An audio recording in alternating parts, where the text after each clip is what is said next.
बोलिए सद्गुरुदेव भगवान की, गुरु माता की, भगवान भोलेनाथ की, माता कामाख्या की, सभी संतों की, गौ माता की, बोलिए सच्चे दरबार की, करौली शंकर महादेव की, हर हर महादेव।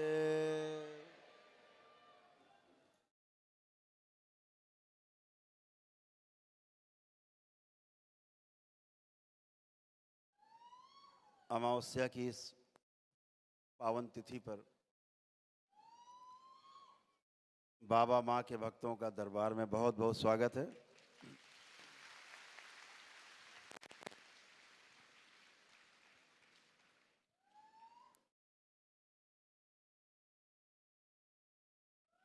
आपके पितरों की एक बहुत लंबी लाइन, बहुत बड़ी भीड़ के साथ साथ तमाम देव स्थानों से आए पवित्र आत्माएं जो सब अपनी मुक्ति की बाट जोर है, सभी की आज मुक्ति होगी, प्रेत योनि से मुक्ति, और वो 84 लाख योनियों के प्रकृति के चक्र में जा सकेंगे और तमाम कष्टों से मुक्ति पाएंगे।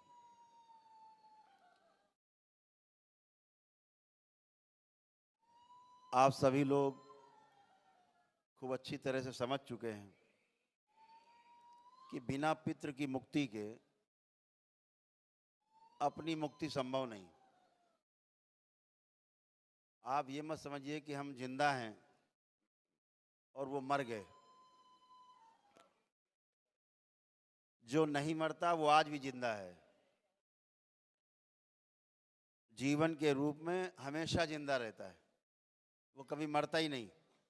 और जो आपके भी अंदर है, जो आपके अंदर बैठ के सुन रहा है, आपके अंदर से हमें देख रहा है, हम आपको देख रहे हैं, जो देख रहा है, सुन रहा है, बोल रहा है, अनुभव कर रहा है, ये कभी मरता नहीं है। इसका गठबंधन बना ही रहता है सूक्ष्म जगत से, क्योंकि वह स्वयं भी सूक्ष्म है और जो आपको नहीं दिख रहे हैं वह भी सूक्ष्म है। तो यह गठबंधन आपका बना ही रहता है। आप सोचो वो तो मर गए, चले गए, कोई कहीं जाता वाता नहीं। ये एक बड़ा विज्ञान है। एक बड़े, हमारी बात सुन के कुछ लोग नाराज भी हो सकते हैं, बड़े धर्माचार्य, लेकिन जो दिखता है वो बहुत खतरनाक भी है और बहुत सुंदर भी है। जिस दृष्टि से देखो वैसा ही दिखता है। लेकिन ये मान के जीना कि ये शरीर दिख रहे हैं, जो दिख रहा है यही है, ये सबसे बड़ी नासमझी का जो है सबूत है आपके पास। जिस दिन आप ये जान जाएंगे कि ये तो एक जीरे के बराबर नहीं है जो दिख रहा है पूरे सृष्टि में, जितना कुछ दिख रहा है, जो नहीं दिख रहा है वो पूरी पृथ्वी से भी ज़्यादा बड़ा है जीरे की तुलना में। जो नहीं दिख रहा है वही दिखने वाले को चला रहा है, वही दिखने वाले को सृजन और विध्वंस की चक्की में पीसता रहता है। हमें व्यवस्था दिखती है, तमाम आपको कष्ट हुए, आपको लगता है बहुत दिक्कत है, बहुत अव्यवस्था है। दरबार देखता है कि ये व्यवस्था है। तमाम कष्टों में आकर के आपके तमाम कर्म भोग कटते हैं।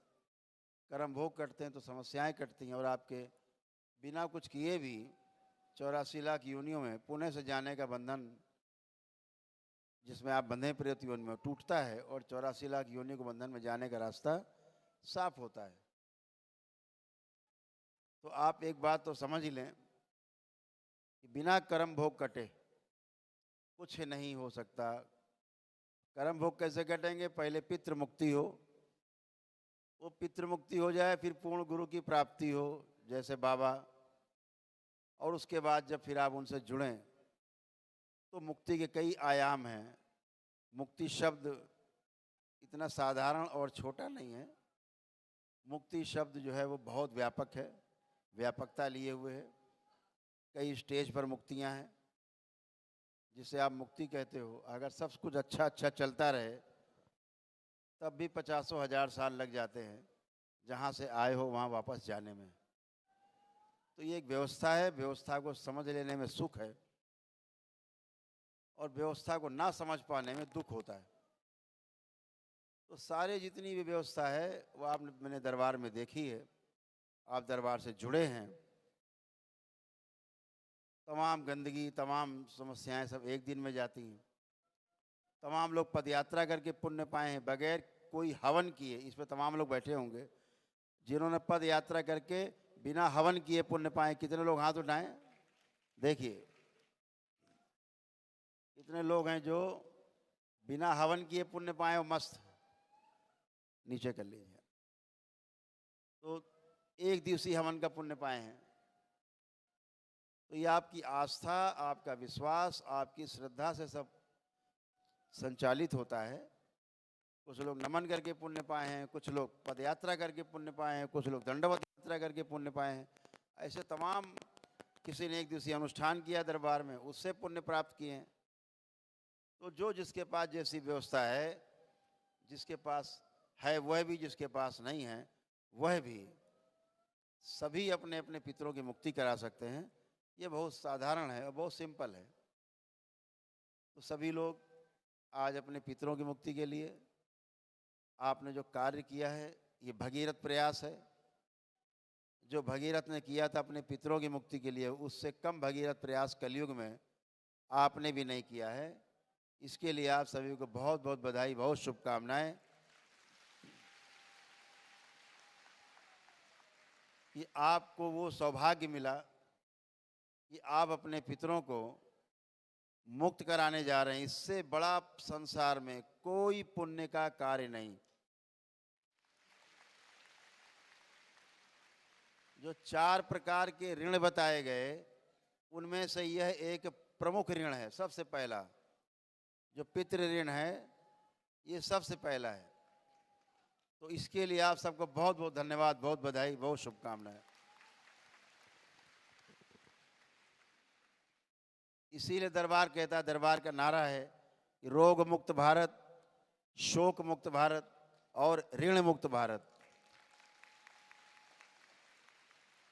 और जब ये सब हो जाएगा तो भारत बन जाएगा ज्ञान युक्त भारत। इसके बगैर होता नहीं। पितृ हैं तो समस्या है, उनकी स्मृतियां हैं तो और बड़ी समस्या है। तो सभी जाना आवश्यक है, शुद्धि होना आवश्यक है, पवित्रता होना आवश्यक है। और जब ये सब कर लेते हैं, सारे ऋण उतार लेते हैं, तो पवित्र से फिर आप पावन हो जाते हैं।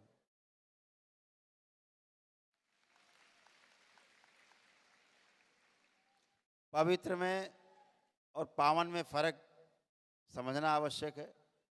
पवित्र उसे कहते हैं जो कभी भविष्य में अपवित्र हो सकता है, उसे कहते हैं पवित्र हो गया। कभी अपवित्र हो सकता है, फिर अगले दिन अपवित्र होते हैं, फिर स्नान करते हैं, बोले हम पवित्र हो गए। अगले दिन फिर अपवित्र हैं, फिर स्नान किए, बोले अब हम पवित्र हो गए।